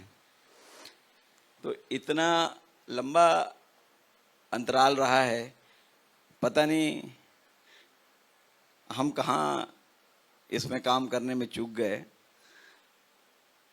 लेकिन अब जो है आगे जो है ऐसे जो है विलम्ब ना हो इसका पूरा प्रयास रखेंगे। और एक बार जो ये सेट हो गई गाड़ी तो आगे ऐसी जाएगी कि कोई ऐसा अवसर भी मत आए कि संख्या बढ़े। मैं इसी पे और आगे तो उन्होंने पूरा विवरण दे दिया एसपी साहब ने। इसके छोड़ जो भी हमको कंपनसेशन देना रहता है वो हम तत्काल देते हैं। उसमें जो भी लिखा पड़ी है वो करते रहते हैं, लेकिन हम उनमें कंपनसेशन तत्काल देते हैं। इसके छोड़ जो है यहाँ पे जो है 6-4 के भी प्रकरण रहते हैं जिसमें प्राकृतिक आपदा या और किसी कारण से जो है लोग मृत होते हैं तो उनको भी देने का। तो ये लगभग हमारे यहाँ जो निरंक की स्थिति है जो प्रोसेस में है, उसके छोड़ बाकी सब हमने कार्रवाई कर दी है। अब रहा सवाल नियत निलनार। नियत निलनार के बारे में आप लोगों ने सभी जाना है। माननीय मुख्यमंत्री जी की परिकल्पना है कि नक्सल पीड़ित क्षेत्र जो हैं वो उन क्षेत्रों में विकास जो है कि बहुत दिनों से रुका हुआ था। कारण एक था कि वहाँ पे जो है प्रशासकीय शासकीय अमला जो है अपने कदम नहीं रख पा रहा था, भय आतंक का माहौल था। धीरे धीरे जो है कैंप खुलते गए, वातावरण में कोहरा जो छाया हुआ था वो छटते गया और विकास की किरणें फूटने लगी। इसी तारतम्य में जो है इस जिले में 8 ऐसे कैंप खोले गए हैं। लगभग 33 गांव हैं जिन्हें हमने नियत निलनार में चिन्हित किया है। अन्य जिले में भी नियत निलनार के लिए जो कैंप के आसपास हैं, नारायणपुर है, सुकमा है, दंतेवाड़ा है, इन जिलों में यही कार्य हो रहा है। इस जिलों में क्योंकि ऐसे जैसे आपने भी बताया कि हैंडपंप नहीं था, झेरिया का पानी पी रहे थे और सामने देखते थे आकाश नगर की लाइटें। ऐसे देखते हुए 60 वर्ष हो गए, लेकिन विकास वहाँ तक पहुँच नहीं पाया था। स्कूल तो बहुत दूर की बात है, सामान्य बेसिक चीज़ें भी नहीं थी। लेकिन अब जो है नियत निलनार में हमने विशेष एक मिशन मोड में काम करते हुए इसमें जो सभी पुलिस प्रशासन ने एक साथ कार्य किया है और वहाँ जो है ज़्यादा से ज़्यादा हैंडपंप खोदे गए हैं, सोलर लाइट लगाई गई है और आंगनबाड़ी प्रारंभ की जा रही है, स्कूल खोले जा रहे हैं। भले ही वो जो है डबल टीचर के अभी के बंद वाले स्कूल हों, वहाँ पे जो है राशन की व्यवस्था की गई है। राशन दुकानें, गोदाम बनाए जा रहे हैं, पंचायत भवन बनाया जा रहा है और जो है इसके पहले सबसे पहले हमने फरवरी में ही ये प्रयास किया था कि जिन गाँवों में राशन नहीं पहुँच पाता, मतलब जो गाँव 25-25, 30-30 किलोमीटर दूर हैं, वहाँ के लोग आते थे, 2 रात रुकते थे, आधा दूर ले जाते थे। यहाँ कोई ऐसा नहीं है कि गाड़ी में डाले और ऑटो मिला और उसमें लेके चले गए, स्वयं उसको ढो के ले जाते थे। तो हमने सबसे पहले यही एक संवेदना लगी कि इनको इससे मुक्ति दिलाई जाए और करीब 40 ग्राम पंचायतों में हमने ऐसी व्यवस्था की कि वहाँ ट्रैक्टर से राशन पहुँचाने की। ये जिले की ही योजना है। तो अब हम देख रहे हैं कि हमारे ज़िले के राशन के लिए लोगों को दूर नहीं चलना पड़ेगा, उनके गांव तक राशन पहुंच जाएगा, भले ही वो दुकान कितने दूर हो। लेकिन इस नियत निलनार से ये सब जो है हमारे लिए शासन को से जो है सुविधाएं प्राप्त करना सरल हो गया है। एक और बहुत महत्वपूर्ण बात यह है कि शासन की कोई भी योजना हो, कोई भी योजना का लाभ लेना है तो उसमें जो आवश्यक चीज़ें क्या है, आवश्यक चीज़ें आधार कार्ड। इन एरिया में, इन क्षेत्रों में न नेटवर्क है, ना अभी तक कोई लोग गए हैं, ना उनका फोटोग्राफ है। तो ऐसे क्षेत्रों में हमने भारत सरकार से, बीजापुर जिले की विशेष पहल से ये एक छूट मिली हुई है कि आप इन नए ऑपरेटर्स ले जाके वहाँ पे इन लोगों का आधार कार्ड बनवाएं। अभी तक हमने 4,000 आधार कार्ड नए बनाए हैं, जो इनको आधार कार्ड बनने के बाद जो है ये महतारी बंधन के लिए भी पात्र होंगे, ये किसान सम्मान निधि के लिए भी पात्र होंगे और शासन की अनेक विश्वकर्मा योजना, अनेक योजनाएं हैं जिसमें इनका पंजीयन तभी हो सकेगा जब इनके पास कार्ड हो और आधार कार्ड, और उसके साथ साथ आधार कार्ड के बाद क्या खुलेगा, बैंक का खाता। तो इनको इतने सब सुविधाओं से वंचित रखने वाले ये देशद्रोही नक्सलियों ने ये पाप लेके कहाँ जाएंगे ये पता नहीं है। किसके कहने पे ये कर रहे हैं, भगवान ही मालिक है। बहुत नैरेटिव सेट करते हैं कि शासन ये बना देगा, वो बना देगा, ये शासन में उस वर्ग के लोग बैठे हैं, इस जाति के लोग बैठे हुए हैं। अरे नक्सलियों, अपने सेंट्रल कमेटी और पोलिट ब्यूरो में कितने आदिवासी हैं, जरा 2-4 का नाम तो बताओ। क्या तुम्हारे सेंट्रल कमेटी, तुम्हारे पोलिट ब्यूरो प्रतिबंधित संगठन है, इसलिए सब प्रतिबंधित ही रहेगा? क्या कोई बीजापुर का कोई आदमी उसमें नक्सलियों के दल में जो है 40 साल से काम कर रहा है, कोई सीसी मेंबर बना है, कोई पोलिट ब्यूरो मेंबर बना है?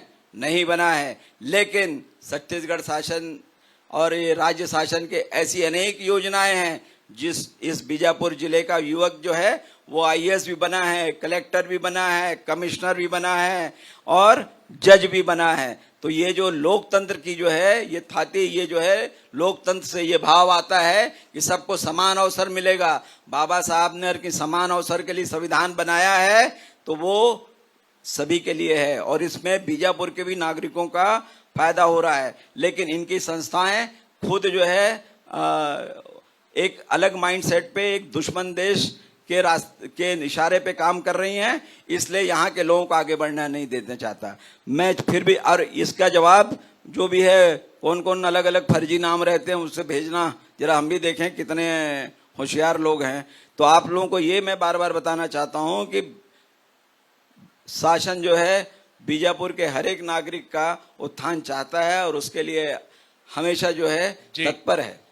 बहुत सर, आपने जिस ललकार के साथ अपनी बात कही है वो आपके इन्वॉल्वमेंट को भी बताता है कि आप इस जिले से कितने इन्वॉल्व हैं। और आपने एक और बात की जो मन को छूती है कि 24 साल का एक पुराना प्रकरण था। आमतौर पर हम अपने जीवन में अच्छी अच्छी बातें तो कहते हैं, लेकिन उन चुनौतियों का या वो चीज़ें जो कहीं ना कहीं जो भी कारण रहे हों, मैं नहीं कहूँगा, कुछ ना कुछ पेचीदगियाँ हो सकती हैं, लेकिन आपने उसका भी जिस खुले मन से जिक्र किया वो एक प्रशासनिक अधिकारी के तौर पर आपके खुले और सुलझे हुए मन की तरफ इशारा करता है। एक दो सवालों के साथ हम कंक्लूड करेंगे इस सेशन को। तो आप दोनों से मेरी गुजारिश है, अगर कोई बातें छूट गई हों तो उनको ज़रूर स्मृति पटल में रख के हमारे साथियों के साथ। और आप सब बीजापुर से कितना प्यार करते हैं कि गर्मी है, ह्यूमिड है, पसीना पोंछा जा रहा है, लेकिन बीजापुर की बात आप मंत्रमुग्ध होकर सुन रहे हैं। और यही प्यार उस शहर को बड़ा बनाता है। यही प्यार आपके मन में मैं देख रहा हूं कि बीजापुर आपका प्यारा शहर कर एक ऐसा शहर हो जहां से कोई बॉलीवुड में हो, कोई आईआईटी में हो, होंगे ही अभी, कोई आईएएस हो, कोई आईपीएस हो, कोई भारतीय क्रिकेट टीम में हो, कोई भारतीय हॉकी टीम में हो, और ऐसा जरूर होगा। लेकिन ये सब आपको अपने मन में आज लेके सपना जाना होगा। डॉक्टर साहब, जितेंद्र जी आपकी तरफ आ रहा हूं मैं। एक तो आपकी ये जो डीजी फोर्स है इसके बारे में थोड़ा सा बताइएगा कि ये किस तरह की फोर्स है, और दूसरा समअप करते हुए हमें बताइएगा कि आगे आप किस तरह की एक स्ट्रैटेजी को लेकर आगे बढ़ रहे हैं। और ये जो कम्युनिटी पुलिसिंग कही जाती है वो नक्सल समस्या के इरेडिकेशन के लिए भी बहुत अहम है। तो ये सामुदायिक पुलिसिंग का ये चेहरा और किस तरह के ब्लूप्रिंट के साथ आप आगे बढ़ेंगे? देखिए, जो डीआरजी जो बार बार नाम आता है कि डीआरजी ने ये किया, डीआरजी ने वो किया। डीआरजी एक ऐसी फोर्स है जिसको डिस्ट्रिक्ट रिजर्व गार्ड के नाम से जानते हैं। सबसे अंडर एस्टिमेटेड फोर्स अगर इंडिया में है तो डीआरजी है, मेरे को लगता है। लेकिन उतनी ही इलीट है ये फोर्स। इसमें इलीटनेस का सबसे बड़ा रीजन ये है कि ये जो लोग हैं ये बस्तर के ही हैं और यहीं से रिक्रूट हुए हैं और यहीं नक्सलवाद के खिलाफ लड़ाई कर रहे हैं।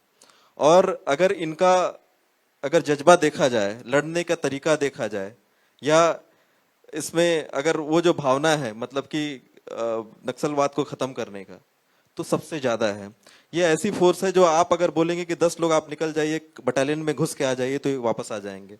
तो ये इनकी हिम्मत है, ये इनका जज्बा है। तो अभी तक ये अंडर एस्टिमेटेड था, जो डीआरजी फोर्स से कभी सुनने को नहीं मिलता था। लेकिन मुझे जो लगता है जो काम हो रहा है सारे जिलों में वो डीआरजी ही कर रही है, फ्रंट फुट पे आके कर रही है, क्योंकि यही एक फोर्स है जो कर सकती है। तो बीजापुर के लिए हमारे लिए ये तो बहुत खुशी की बात है कि हमारे पास डीआरजी है। और इन्होंने पहले जितने भी जो हम कंटिन्यूस हम ऑप्स देख रहे हैं जो लगातार बढ़ रहे हैं, इनमें भी इनका जो महत्वपूर्ण योगदान है। रही बात जो दूसरी बात आप जो कर रहे थे कि जो एक कम्युनिटी पुलिसिंग की बात हो या फिर नैरेटिव सेट करने की बात हो या चेंज करने की बात हो, तो इसमें भी इनका बहुत ज्यादा योगदान है। क्योंकि ये वही लोग हैं जो गांव से जुड़े हुए हैं, इनकी कुछ फैमिलीज अंदर में रहती हैं। ये लोग वही लोग हैं जो सरेंडर कराते हैं या गिरफ्तारी में हो, चाहे किसी प्रकार का भी काम हो, तो ये सबसे आगे होते हैं। तो ये डीआरजी का काम है जो अभी आप पूरे बस्तर में आपको देखने को मिल रहा है, वो डीआरजी ही कर रही है।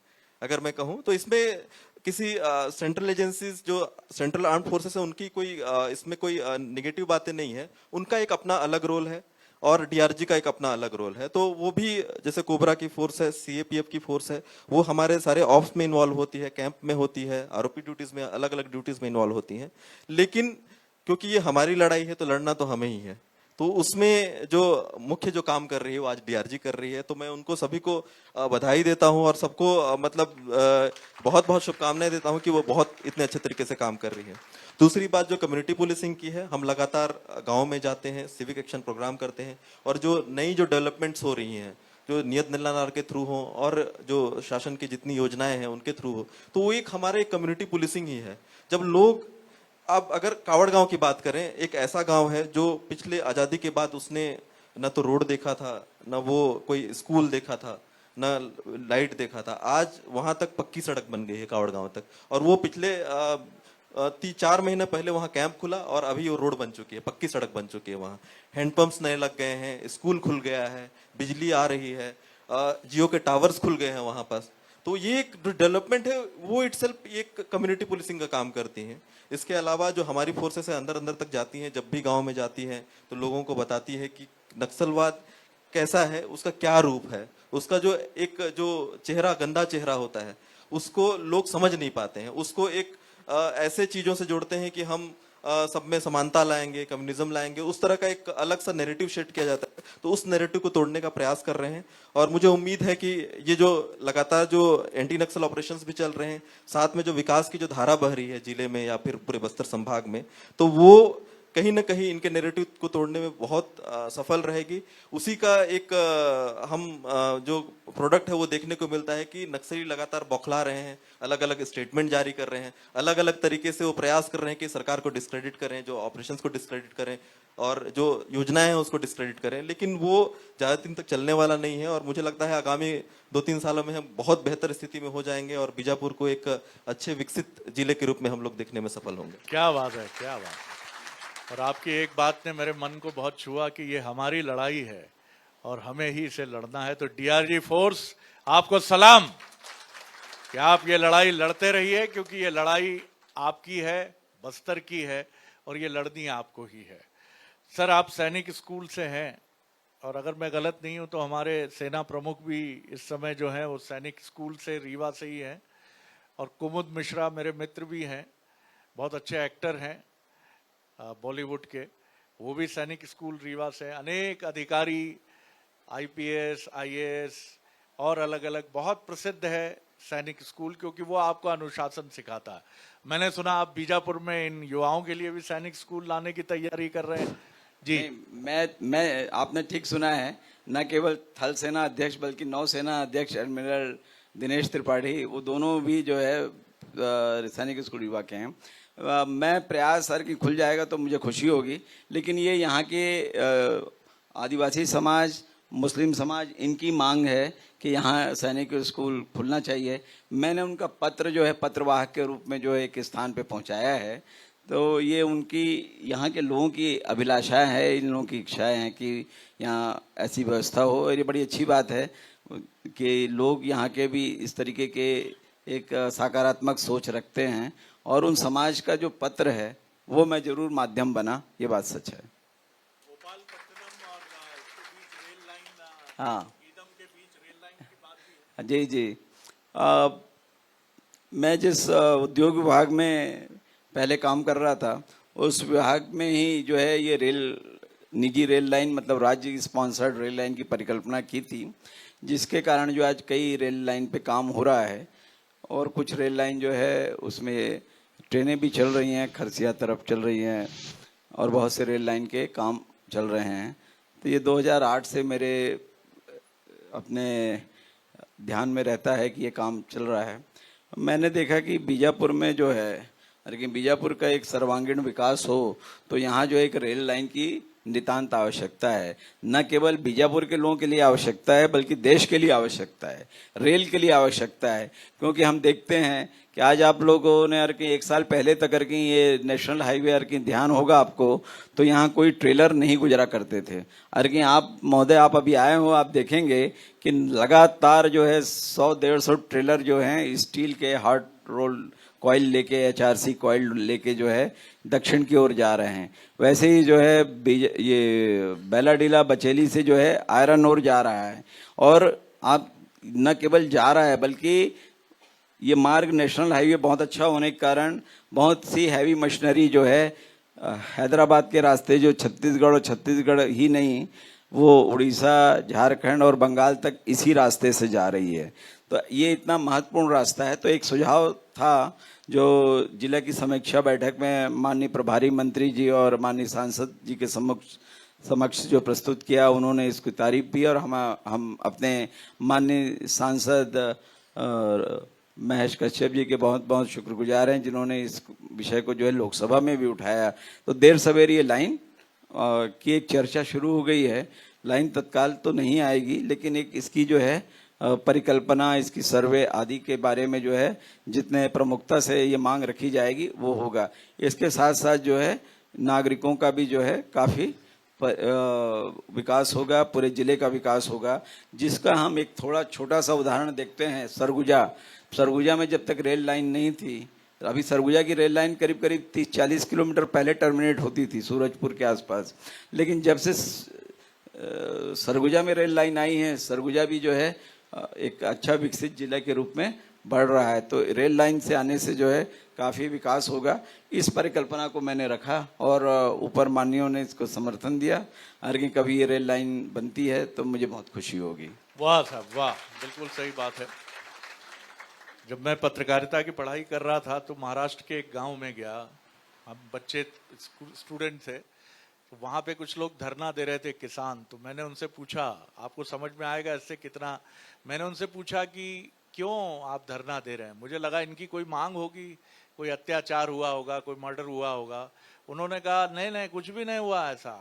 हमारे गांव से, हमारा गांव का सड़क नेशनल हाईवे से जुड़ने का, ये जुड़ जाएगा तो हमारा सब्जी फल जाएगा, मुंबई दिल्ली बॉम्बे सब तरफ जाएगा। मैंने कहा कमाल है साहब। तो आपका बीजापुर जितना पूरे देश से जुड़ेगा, इससे बीजापुर को फायदा होगा। आपका हाथी झूल आम पता नहीं कहां कहां पहुंच के क्या धमाल मचाएगा। डॉक्टर साहब, कंक्लूड करते हुए कोई चीज जो हम स्लिप कर रहे हो, आपको ऐसा लगता हो, फिर मैं पांडे सर से भी जरूर जानना चाहूंगा, कोई बात आप जो कहना चाहते हो कंक्लूड करते हुए इस सत्र को। जी देखिए, कहने की तो बहुत बातें हैं, बट यहाँ जो सेंट्रल नैरेटिव बीजापुर में आप आएंगे तो सेट होता है कि नक्सलवाद के इर्द गिर्द ही घूमता है वो नैरेटिव। और चाहे वो विकास की बात हो या बीजापुर को एक ऊंचाई तक ले जाने की बात हो, तो उसमें नक्सलवाद ही एक सबसे बड़ा रोड़ा आता है। इसमें लगातार जो करंट जो गवर्नमेंट है और माननीय मुख्यमंत्री जी, माननीय गृह मंत्री जी के द्वारा लगातार प्रयास किया जा रहा है, और वो जो हम लोग तक निर्देश और उनका जो आशीर्वाद है प्राप्त होता रहा है, इसमें हम लोग लगातार काम कर रहे हैं। और पिछले 6-7 महीनों में हमने देखा है कि काफ़ी इसमें काम भी किया है। काफ़ी जो लगभग 52 के करीब नक्सल जो है उनको न्यूट्रलाइज किया है। लगभग 330 नक्सली जो हैं वो गिरफ्तार हुए हैं, वहीं 142 नक्सली सरेंडर हुए हैं।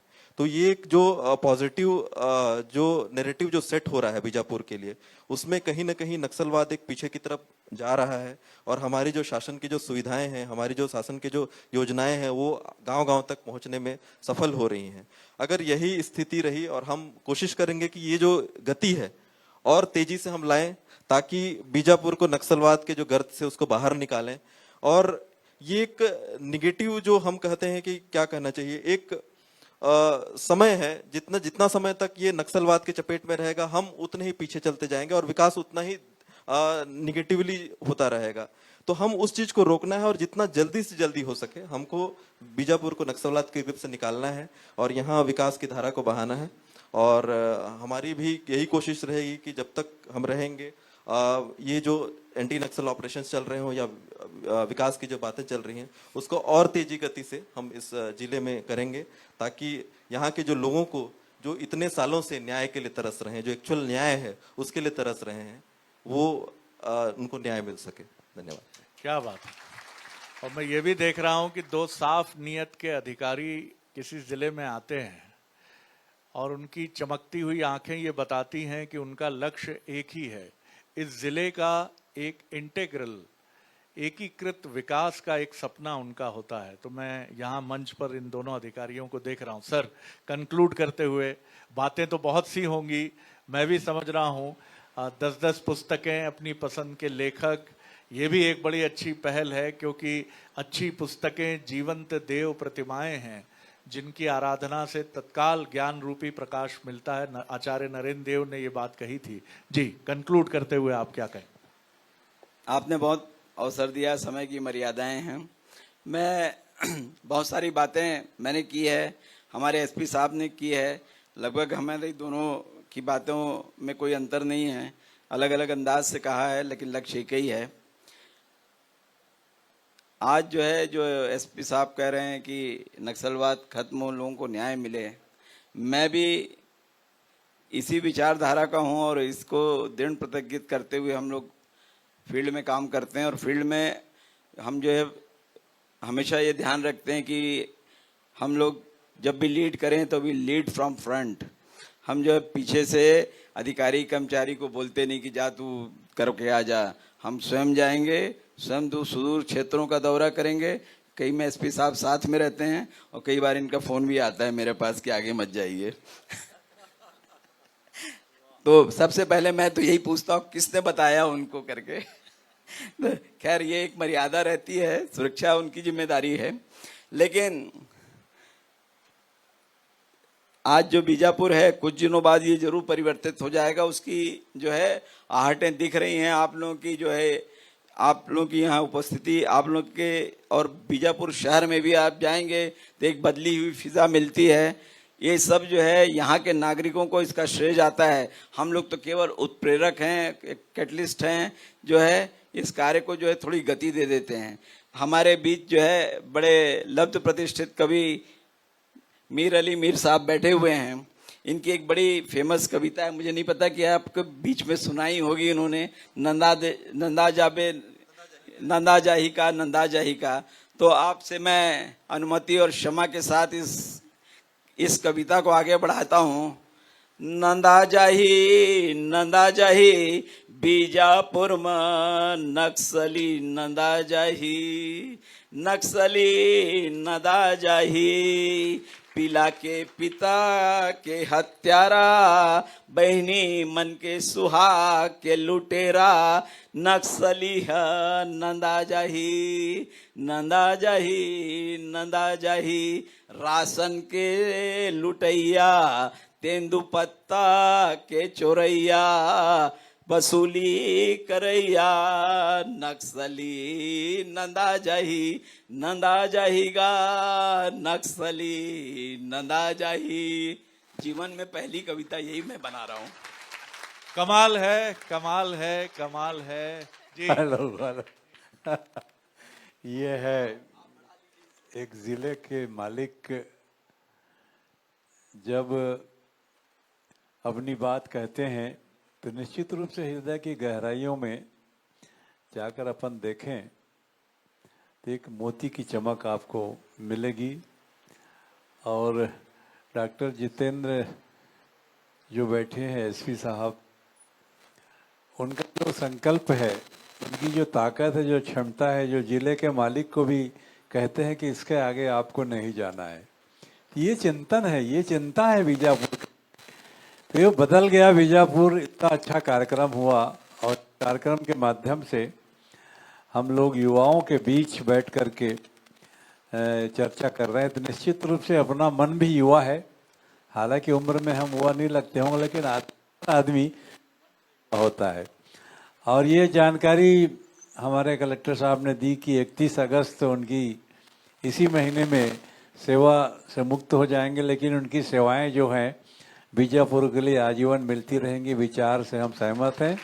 बहुत बहुत धन्यवाद। बिल्कुल आपने ठीक कहा। और मैं तो रिक्वेस्ट ये करूंगा तंत्र के लंबरदारों से कि एक कंसल्टेंट के तौर पर अनुराग पांडे जी हमेशा बीजापुर के लिए उपयोगी हैं, उपयोगी थे और उपयोगी रहेंगे। अब ये तंत्र को सोचना है कि वो कैसे उनकी इस उपयोगिता का इस्तेमाल करता है। और उनकी पुस्तकों का भी मैं इंतज़ार करूंगा जो उनके सघन अनुभवों पर इस ज़िले से जुड़े हैं और बहुत प्यार किया है उन्होंने इस ज़िले से। और आप सबने भी यहाँ बैठ के जो पसीना बहाया है, ये किसके लिए बहाया है? बीजापुर जिंदाबाद। आपका पसीना बहा है बीजापुर के लिए, तो परेशान मत होइए। पसीना आपने जितनी बार पोंछा है तो अपने प्रिय बीजापुर के लिए पोंछा है। और बीजापुर आगे बढ़े, बीजापुर ऐसा बीजापुर हो कि इसकी देश और दुनिया में चमक हो, तब तो मजा है। और ये काम इन दोनों अधिकारियों के साथ आपका है। और बिल्कुल सही कहा मीर अली मीर साहब ने कि एक कलेक्टर जब जिले से प्यार करने की वजह से जोखिम उठाकर जोखिम का क्षेत्र पार करते हैं तो उनके युवा एसपी फोन करके उनसे कहते हैं। और ये सही है कि कलेक्टर साहब भी सोचते होंगे कि कहाँ का इंटेलिजेंस सिस्टम है कि मैं इधर आया और एसपी साहब को पता चल जाता है। लेकिन ये प्यार है दो अधिकारियों का और ये प्यार बहुत अमूल्य है और इसी ने आज बीजापुर को इस रास्ते पर पहुंचाया है। मैं समझता हूं कि अनुराग पांडे जी की सेवाओं का उपयोग हमेशा बस्तर के लिए, बीजापुर के लिए होता रहेगा और हम सब उन्हें हमेशा जीवन पर्यंत और बीजापुर तो हमेशा याद रखेगा। मैं सर बहुत आत्मीयता से आप दोनों का धन्यवाद करता हूं और आपका भावी जीवन आप दोनों का बहुत सुदीर्घ हो, यशस्वी हो। और इसी के साथ मैं वोट ऑफ थैंक्स के लिए आमंत्रित करता हूं अपने सहयोगी को कि वो मंच पर आएं और अपनी बात रखें। धन्यवाद सर। कुछ वोट ऑफ थैंक्स है जो छात्र यहाँ से मेरिट में उत्तीर्ण हुए हैं, इसके अलावा जो खिलाड़ी हैं जिन्होंने बीजापुर का नाम रोशन किया, और ऐसे बहुत सारे सामाजिक कार्यकर्ता हैं जिनकी वजह से बीजापुर को नई पहचान मिली है, उन सभी का सम्मान हम यहाँ मंच पे करेंगे। मैं आदरणीय मंच से कहूंगा कि थोड़ा सा 15 मिनट और हमें समय दें। मैं खिलाड़ियों को बुलाते जाता हूँ, छात्रों को बुलाते जाता हूँ, थोड़ा सा एक सम्मान हमने रखा है उनके लिए। कुमारी रेणुका तेलम, एशियन चैंपियनशिप महिला सॉफ्टबॉल में भारतीय टीम का प्रतिनिधित्व किया है। उसके बाद कुमारी विमला तेलम तैयार रहेंगी, जल्दी जल्दी आते जाइए बेटा ना। सोपान करणेवार, उसके बाद कुमारी विमला, सोपान करणेवार,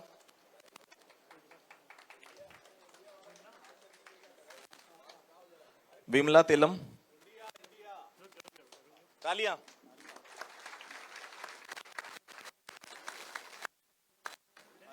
विमला तेलम, सोपान करणेवार। सोपान करणेवार एशियन महिला सॉफ्टबॉल चैंपियनशिप में भारतीय टीम के हेड कोच, और उनके प्रशिक्षण में अब तक 111 खिलाड़ी नेशनल खेले हैं, 9 खिलाड़ी इंटरनेशनल और मेडल नेशनल में अब तक प्राप्त हुए हैं। सोपान करणेवार। त्रिलेश उद्दे, उसके बाद राकेश कड़ती, सुशील कुड़ियम, जल्दी जल्दी आते जाइए। त्रिलेश उद्दे, राकेश कड़ती, इसी का सुशील कुड़ियम,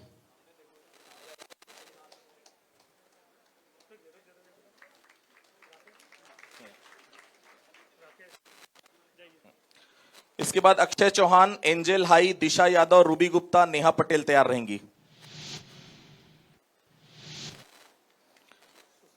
सुशील कुड़ियम, अक्षय चौहान,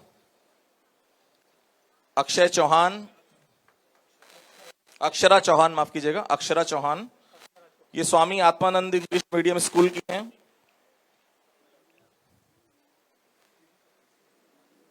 क्या नाम? एंजल हाई, उसके बाद एंजल हाई, ये स्वामी आत्मानंद इंग्लिश मीडियम स्कूल से हैं। एंजल हाई, तालियां बजती रहनी चाहिए। दिशा यादव, रूबी गुप्ता, नेहा पटेल। दिशा आ जाइए,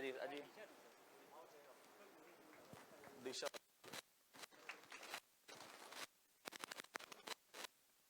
पिताजी हैं उनके, टीचर।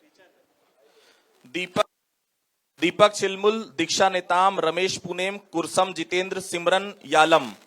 दीपक चिलमुन, रूबी गुप्ता के पिता आए हुए हैं, तालियां बजती रहनी चाहिए। दीपक चिलमुल के पिताजी भी आए हुए हैं यहां पर। टॉप 10 की सूची, 10वीं प्रावीण्य सूची में नेताम, रमेश पुनेम, कुरसम जितेंद्र, सिमरन यालम, जल्दी आ जाइए। प्रमोद पोयम तैयार रहेंगे। इसके बाद राहुल कुमार कुंजाम, सन्नू राम कम्मा, माड़वी रमेश, प्रदीप कुमार नाग।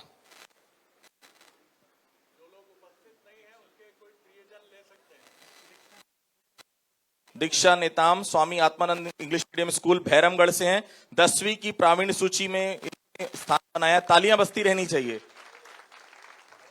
रमेश, कुरसम जितेंद्र यालम, प्रमोद पोयम उद्यमिता विकास प्रशिक्षण प्राप्त कर स्वयं का व्यवसाय स्थापित कर रहे हैं। ये राहुल कुंजाम विकास प्राप्त कर का व्यवसाय कर रहे हैं। राम कम्मा राम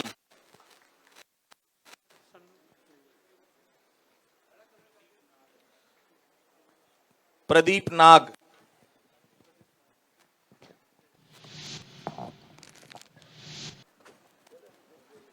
हेलो गीता ध्रुवा राजाराम कवासी माड़वी रमेश है गीता ध्रुवा राजाराम कवासी दोषी कुड़ियाम पूर्वी वायम रितिका मंडल नेहा भगत सब तैयार रहेंगे। दोषी कुड़ियाम आशीष नेताम पूर्वी वायम रितिका मंडल नेहा भगत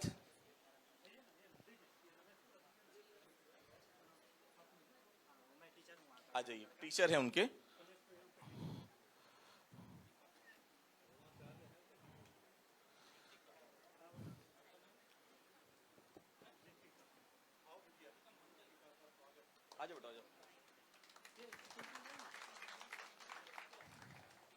रितिका मंडल नेहा भगत रितिका मंडल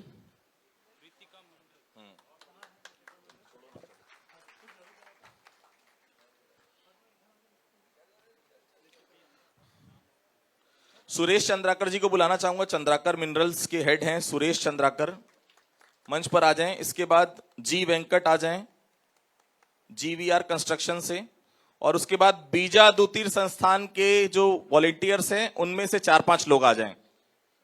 ये सुरेश चंद्राकर जी हैं चंद्राकर मिनरल्स के, सड़कें यही बना रहे हैं पूरे बीजापुर की।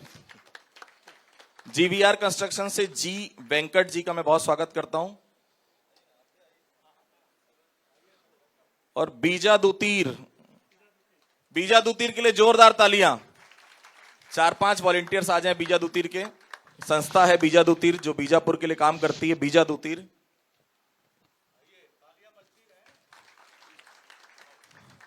और इसके बाद डीआरजी की टीम आ जाए। डीआरजी की टीम से जो भी रिप्रेजेंटेटिव है 4-5 लोग आ जाएं डीआरजी की टीम से, जल्दी आ जाएं।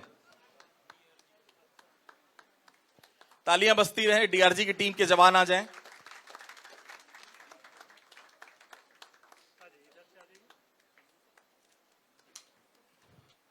डीआरजी की टीम जब अपने घर से निकलती, सुनिएगा मेरी बात, डीआरजी की टीम जब अपने घर से निकलती है तो बोल कर जाती है, हे मां भरोसा रखना अपनी संतानों पर, हम तिरंगा गाड़ देंगे आसमानों पर। ये डीआरजी की टीम है। निश्चित तौर पर जो डीआरजी की टीम है इसी के चलते, चाहे नक्सल इलाका बीजापुर देख लीजिए, सुकमा देख लीजिए, फ्रंट पे यही लोग रहते हैं। सीआरपीएफ पीछे रहती है, डीआरजी के जवान ही मोर्चा संभालते हैं। बहुत तालियां बजाइए इनके लिए, डीआरजी की टीम के लिए। इसके बाद हमारे दोनों जो अतिथि हैं जितेंद्र यादव साहब के लिए एक मोमेंटो है हमारी तरफ से। मैं चाहूंगा शरद जी अपने हाथ से वो मोमेंटो एसपी साहब को दें।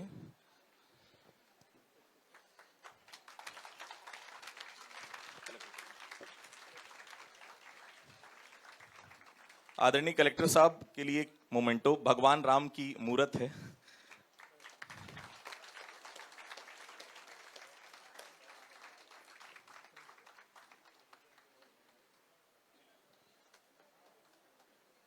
बहुत धन्यवाद आप सभी का, बहुत धन्यवाद। आप सभी के लिए स्वल्पाहार की व्यवस्था इस यहाँ बाहर जो मैदान है वहां पर रखी गई है। बहुत धन्यवाद बीजापुर, बहुत धन्यवाद।